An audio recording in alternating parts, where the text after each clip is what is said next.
Hola, ¿qué tal? Buenas tardes. Bueno, bienvenidos a este ciclo de entrevistas del canal de TV del diario digital Conclusión. Con temas concluyentes, digo, en función de esto que gusta decir Atilio Borón, ¿no?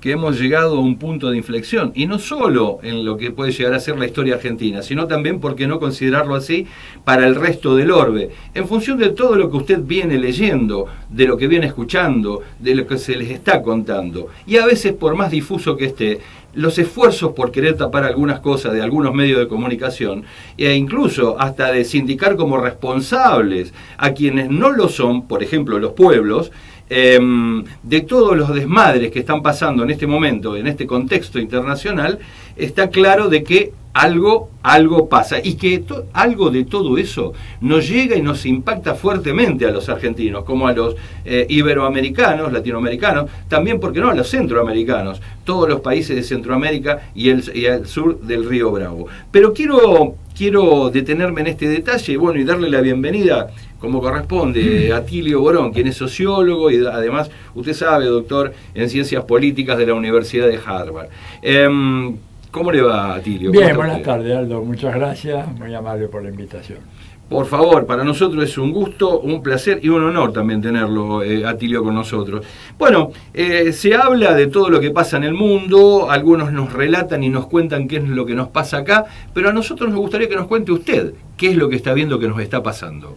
Bueno, yo creo que, a ver, en el caso de la Argentina, a ese país nos estamos refiriendo, estamos en medio de un proceso muy complicado, condicionado por fundamentalmente el legado de los años de Macri y esa monumental deuda externa que tiene la Argentina, que es una camisa de fuerza contra cualquier iniciativa de política económica que quiera tomar el gobierno. Entonces, digamos, esto produce una serie de tensiones, de conflictos, de tironeos y suscita una serie de polémicas acerca del rumbo futuro de la Argentina. Y a veces esas polémicas no tienen la calidad que deben tener, son polémicas en donde abundan las acusaciones, las chicanas, etcétera, y no se va al fondo de la cuestión. Creo que vamos a tener un año muy complicado, yo diría los próximos 2 años muy complicados, de acá hasta las elecciones, porque de hecho ya el proceso electoral de renovación presidencial de alguna manera está en marcha, y habrá que ver entonces en una carrera contrarreloj si los resultados benéficos de la orientación política que el gobierno le ha impreso a la economía llegan a la gente o no. Como los datos móviles. Al menos en tiempo y en forma, digamos, de lo que la Argentina en su conjunto necesita. Así es. Creo que esto que nos dice usted es prácticamente, a ver, ¿cómo decirlo? Crucial y al mismo tiempo necesario. Pensarnos qué era, de dónde venimos, para saber por qué estamos como estamos. Y al mismo tiempo me da la sensación de que ha sido tan fuerte el impacto de los poderes económicos sobre la democracia representativa que, a ver, yo le pregunto porque me da esta sensación, hay compromisos que se asumen en campaña. Si uno mira si se concretaron muchos de los compromisos que tomó Alberto Fernández, se podría llegar a decir que muchos de ellos no están cumplidos, pero también no es menos cierto que hay un condicionante económico y de la pandemia que nos ha traído hasta este punto y hace que aquello que en una campaña que estaba despojada, si se quiere, de todos estos condicionamientos, hoy emergen de manera tal que deslegitiman aparentemente al oficialismo. Sí, claramente. Yo creo que el tema, a ver, cuando yo comience por el tema de la deuda, no era para ignorar la importancia enorme que a nivel mundial está teniendo la problemática de la pandemia, que está afectando al conjunto de la economía mundial, que ha profundizado, por lo menos ha extendido el periodo recesivo en la economía mundial, donde no podemos todavía dejar atrás el impacto de la pandemia, y además debemos recordar que la economía mundial venía todavía sin haberse recuperado de la larga recesión producida por la crisis famosa de Lehman Brothers y las hipotecas subprime en el año 2008. Sí, claro. Al fin y al cabo no llegamos a recuperar ese ritmo. Entonces yo creo que todo esto, en el caso de la Argentina, provoca la exasperación de ciertas contradicciones y la aparición de un núcleo ¿verdad?, de derecha que hace un planteamiento de extrema derecha, ¿verdad?, que lo ha hecho en relación a la pandemia. Recordemos que era la gente que salía a la calle a quemar barbijos y a decir que las vacunas eran veneno, sí, y claro, también adoptan posturas de extrema derecha cuando anuncian una catástrofe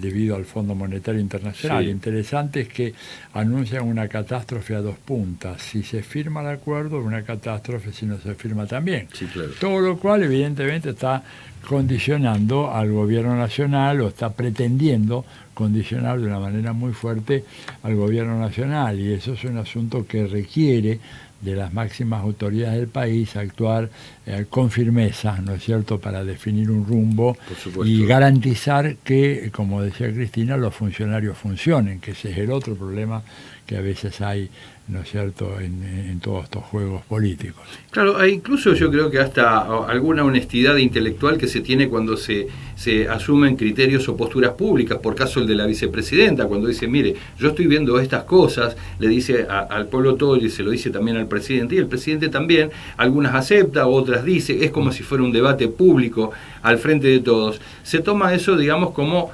que dice, no, acá lo que se está discutiendo entre ambas personalidades es un proyecto político, un modelo de país. Ajá. Cosa que también puede ser cierto, porque es válido que una coalición plantee esa discusión, a lo mejor no con estas costumbres, ¿no?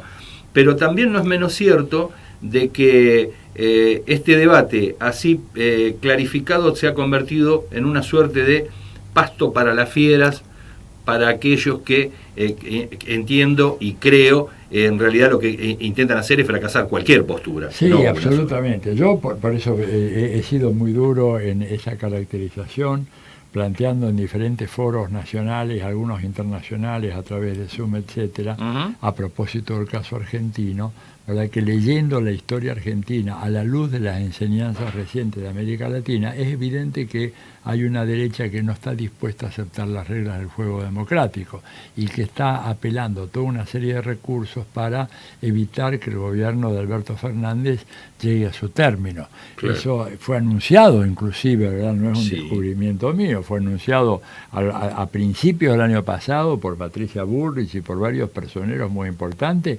diciendo, bueno, hay que evitar, ya decían, que llegue al final del 2022, no querían ni siquiera que hubiera elecciones parlamentarias. O sea, creo que ahí hay un problema muy muy serio, que se complica porque el Frente de Todos no tiene una instancia efectiva de diálogo interno y de negociación y de discusión interna, que a mí me parece que es uno de los déficits más grandes que tiene como construcción política. Claro. Es decir, no hay un espacio, ¿verdad?, en donde las 22 fuerzas que convergen en el Frente de Todos puedan sentarse en una larga mesa, ¿no es cierto?, para tratar de uniformizar posiciones y sobre todo para el presidente poder escuchar la diversidad de voces que proceden de la sociedad civil. Me parece que ese es un tema, el carácter inorgánico del Frente de Todos, que ha conspirado en contra de la gestión del gobierno y que yo creo que habría que tratar de corregir cuanto antes, tener una instancia efectiva para que luego los debates no se planteen, ¿verdad?, en los medios de prensa, que ya sabemos que en su gran mayoría están dominadas por la prensa más concentrada, que juega absolutamente en contra del gobierno nacional. Yo creo que estas son algunas de las preocupaciones urgentes para los próximos meses, ¿no? Construir ese espacio y llegar a diseñar una política de mucha firmeza para garantizar que el enorme esfuerzo que está haciendo y que va a hacer la Argentina redunde en beneficio de los que menos tienen y que comience a reducir el nivel de pobreza que tiene la Argentina, que es realmente escandaloso. Se entiende. Ahora, yo le tengo que preguntar a Tilio, respecto a este contexto que usted ve y cómo lo caracteriza, ¿qué es lo que le causa más temor?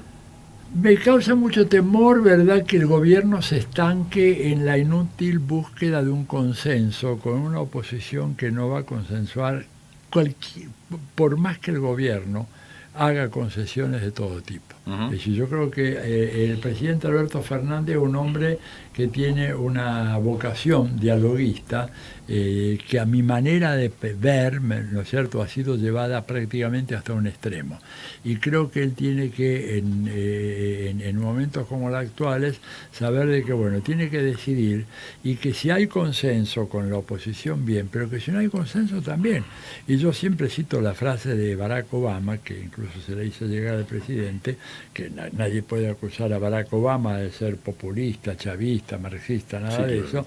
Él dijo que para gobernar muchas veces es necesario torcerle el brazo a los amigos y sobre todo a los adversarios, ¿no? Es como decía Néstor Kirchner, ¿no? Como así. Yo para hacer política no tengo amigos. En cambio, Alberto Fernández es un hombre que cultiva la amistad, la pasión por la amistad, el diálogo, etcétera, y yo creo que eso a la larga le juega en contra. Creo que sería recomendable que él, no digo cierre el diálogo, pero que bueno, ponga ciertos límites, y una vez que se llegó a evaluar la situación, relevar los rasgos fundamentales de una situación problemática que hay que atacar, que bueno, que pase directamente a la vía de la acción y que avance en una dirección congruente con las expectativas de grandes segmentos de la sociedad argentina. Sí, claro. Ahora, a la par de esto que podrían llegar a ser algunos errores de carácter político, ¿no?, del gobierno, de tal vez ser muy sincero en ventilar algunas diferencias, hay otros que se encaraman sobre esta situación, como lo decían recién, y no solo lo hacen quienes son de acá, sino los mandantes de los criollos vendidos, diría Arturo Jaureche, ¿no? O de los judas, estos que traicionan y que de alguna manera, como decíamos antes, usted los pudo ver al frente del Banco Central y al frente del Ministerio de Economía, ni más ni menos como alimañas desquiciadas, tratando de favorecerse ese grupo solamente y el resto de los argentinos pagar. Cuando usted mira hacia afuera y ve los dispositivos que desde los países centrales, en este caso en concreto desde los Estados Unidos hacia la República Argentina, con su malevo de la esquina, que es el Fondo Monetario Internacional, están operando permanentemente, apostando al error, apostando al no diálogo. Y lo fundamento por este lado, lo que usted decía, Tilio. Usted sabe que nosotros cubrimos el Congreso de la Nación. Yo recuerdo, estamos en sala de prensa, recuerdo las 3 oportunidades en las cuales se le pidió a Macri, o 4 se le pidió a Macri cuando asumió en 2016, con el comienzo del periodo de la Asamblea Legislativa y el periodo de sesiones de 2016, ¿qué fue lo que pasó? Nunca convocó a un solo jefe de bloque de la oposición. Alberto Fernández, vamos a decirlo, y esto es verdad, en marzo, 18 días antes que se declare, digamos, la emergencia sanitaria, convocó a toda la oposición en 3 oportunidades. Nunca fueron. No. Y después le dijeron de que no querían el diálogo. No, claro. Bueno. ¿Cómo hacemos con esta gente? Bueno, yo creo que a esta gente evidentemente no hay que tener la menor esperanza de que van a venir a dialogar. Esta gente está en un plan de carácter destituyente, pero no solamente en la Argentina, destituyente, digamos, en el Perú, lo estamos viendo, lo que está pasando con Castillo, destituyente en contra de los gobiernos populares y revolucionarios de América Latina, y por lo tanto hay que actuar con mucha firmeza, organizando el campo popular, me parece un tema muy importante. El campo popular no se manifiesta tan solo con grandes actos que de repente se realizan, en el caso de Buenos Aires, en Plaza de Mayo, va una multitud. Yo creo que esto es un momento efímero, lo importante es la organicidad permanente que pueda tener el campo popular para convertirse realmente en un actor protagónico. Y a partir de ahí el gobierno va a estar empoderado para avanzar en torno a las ciudadelas, donde se concentra el poder de los grupos dominantes de la Argentina. O sea, recordemos que estos grupos dominantes en la Argentina hoy son grupos que han acrecentado fenomenalmente su riqueza y sus recursos económicos, son grupos que tienen un control casi monopólico de la prensa, los medios de comunicación, son grupos que controlan en gran medida el poder judicial, lawfare mediante, son grupos que tienen el apoyo de lo que podríamos llamar el pensamiento, el buen pensar del mundo académico, intelectual y cultural, que hace que salgan estos intelectuales de repente a hablar de la pandemia y de la ¿no es cierto?, como si fuera poco menos que un ataque a las libertades fundamentales, y además son grupos que tienen el apoyo, ¿verdad?, de la Embajada de los Estados Unidos, y cuando digo la Embajada estoy hablando de la densa y muy profusa red de ONGs, oficiales y privadas, financiadas en muchos casos por el gobierno de Estados Unidos, en otros por fundaciones privadas, que han penetrado profundamente en la sociedad argentina. Claro. Incluso acá en Rosario hay una de las más importantes, que es la Fundación Libertad, ¿verdad?, que es una fundación que recibe enorme cantidad de recursos del exterior, muchos de ellos vienen indirectamente de Estados Unidos porque los lavan de alguna manera, les lavan la cara en España a través de la FAES, y entonces, bueno, el gobierno se encuentra ante enemigos muy, muy poderosos, y para poder avanzar y para poder establecer políticas que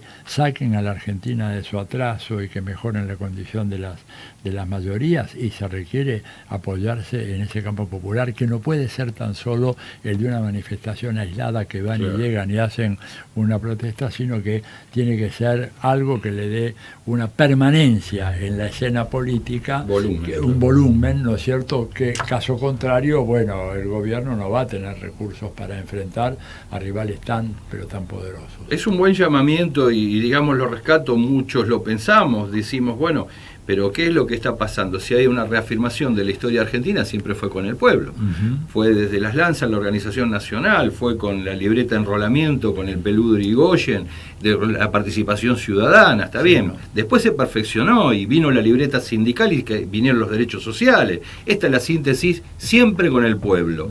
Yo ahora, en función de esto que uno cree y entiende que es así, Atilio, ¿usted no lo ve al gobierno con un poquito de miedo y de convocarlo a ese pueblo que ya sabe que en su historia tiene que pelear por la liberación de las ataduras externas y además de los condicionamientos que lo lleva al estado de injusticia social? Absolutamente, yo, Aldo, concuerdo contigo en eso. Me parece que hay una especie de temor a que si hay un protagonismo popular excesivo se puede poner en riesgo la democracia. Yo personalmente creo que es exactamente al revés, que la democracia está en riesgo en la medida en que ese protagonismo popular esté ausente, que significaría, digamos, entre otras cosas, el triunfo de una de las premisas fundamentales del ideario neoliberal, que es la antipolítica.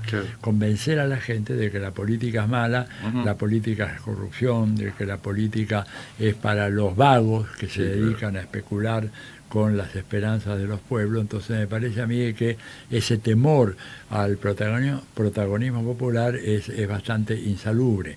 Aclaro, pero, que es un temor que está bastante difundido entre los gobiernos progresistas. Recordemos que Lula, por ejemplo, conscientemente desmovilizó la mayor fuerza política que había aparecido en América Latina en la segunda mitad del siglo XX, que es el PT, y lo desmovilizó, ¿verdad?, porque lo convencieron de que demasiado protagonismo popular en las calles alteraba la necesaria calma que tenían que tener los mercados.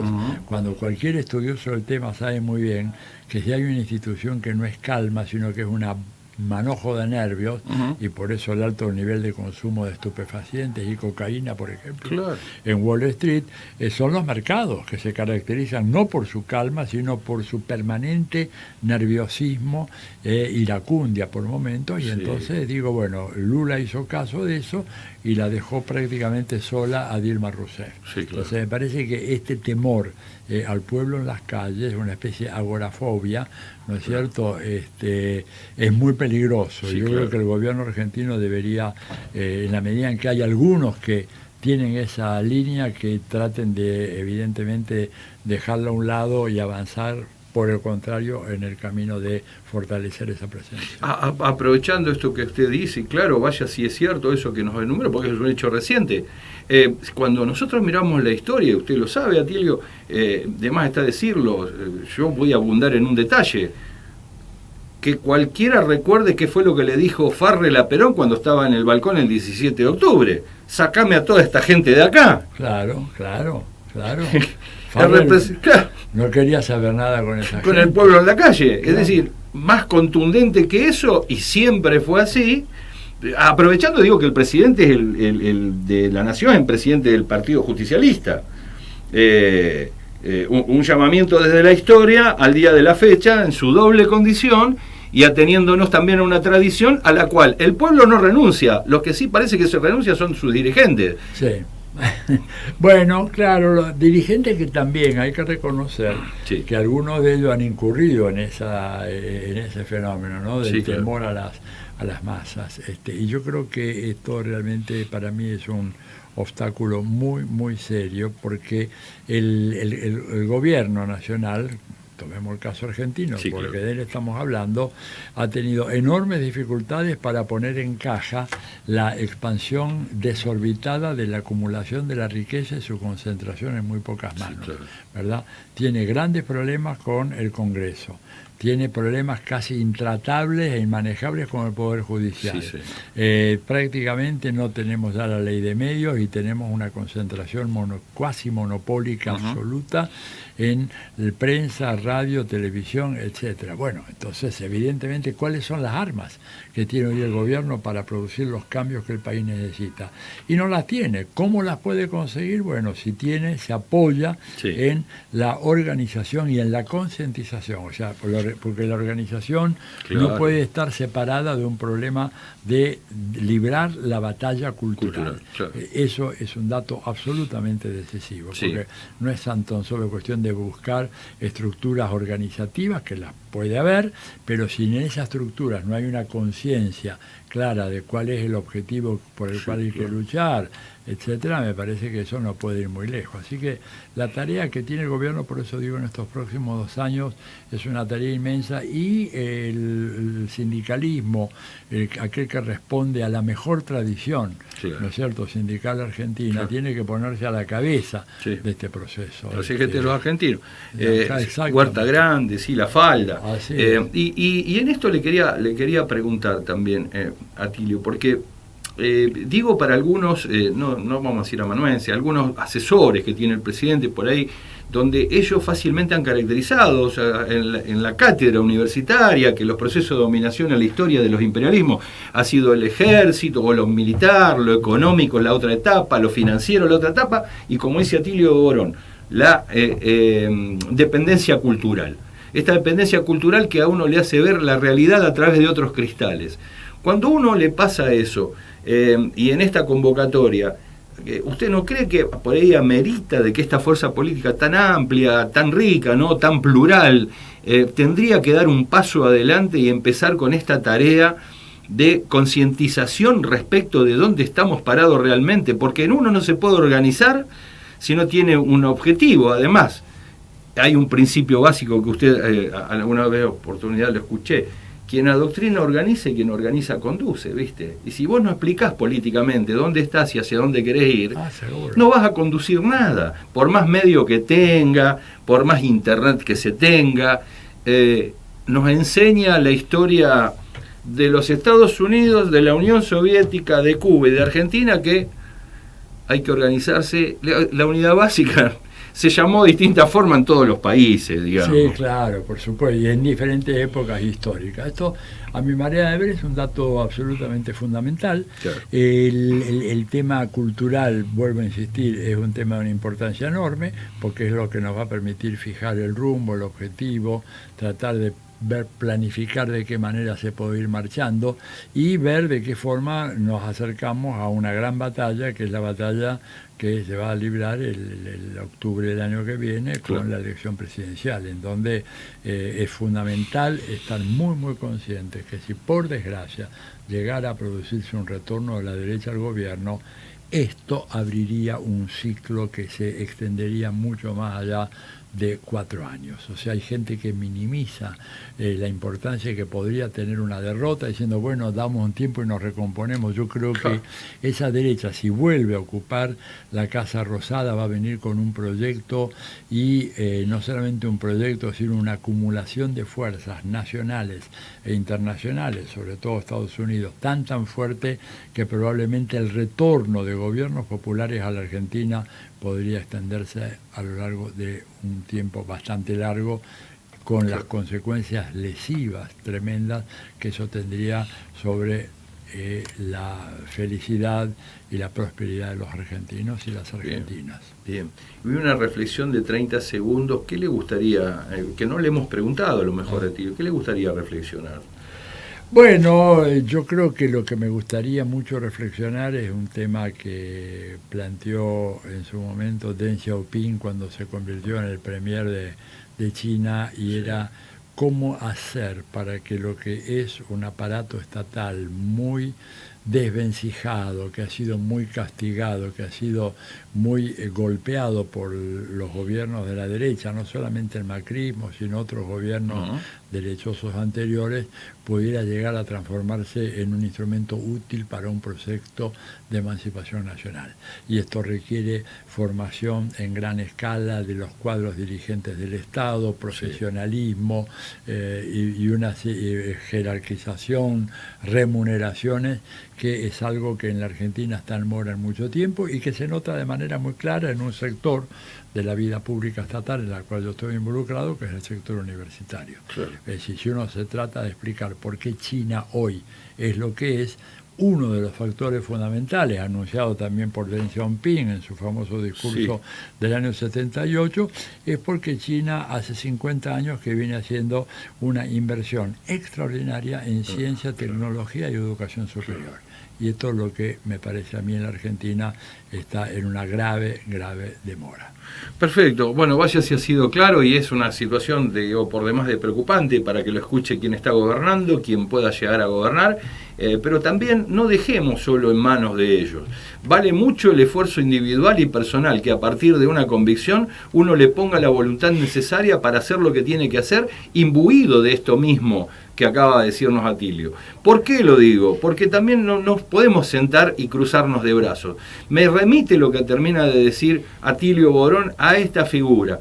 Es decir, ¿qué tiene a favor el gobierno? Nada. ¿Qué tenía San Martín a favor de él? Nada. Lo único que contaba era con la voluntad de la independencia, porque Rivadavia lo saboteaba permanentemente, lo que era el poder político formal de aquel entonces, porque en realidad lo gobernaba Inglaterra. Pero la cuestión era otra, es decir, ¿cuál era la voluntad sino de la independencia? ¿Y con quién lo voy a hacer? Bueno, con quien quiere. Una vez que hablé y los convencí y dijimos vamos, después fuimos a Mendoza, empezamos a apretar a la oligarquía mendocina, decir acá tenés que poner lo que tenés que poner. Tuvo sus aliados también, por supuesto, pero no podía esperar lo de Rivadavia. Acá no es Rivadavia, Alberto Fernández, no estamos hablando de eso. Digo que quien tenga la voluntad de querer ser, primero de querer ser, creo que antes de querer solo tener, le va a resultar mucho más fácil en el mediano y largo plazo poder imaginar, pensar y soñar de qué otra Argentina es posible. ¿Cuál es el camino? El que nos dijo Atilio: apostar a la educación, apostar a la calificación, apostar a que el que tiene que gobernar tiene que ser el que es idóneo para ejercitar ese cargo, y no el amigo, como también nos dijo respecto de dejar de escuchar ese tema de el amiguismo. Sirve, está bien, es cálido, es un sentimiento, es humano, pero está empedrada buena intención el camino al infierno. Gracias, Atilio. Gracias a vos, Aldo. Un abrazo y un gusto estar con ustedes. Por favor, el gusto es nuestro y ya lo dijimos. Aquí vamos a estar para cuando usted nos necesite. Muy amable. Muchas gracias. Hemos terminado el capítulo en este ciclo de entrevistas del canal de TV del diario digital Conclusión. Como siempre, Fabián Arias y Aldo Batizaco te dice que nos vamos a encontrar en el próximo capítulo. Chao, hasta luego.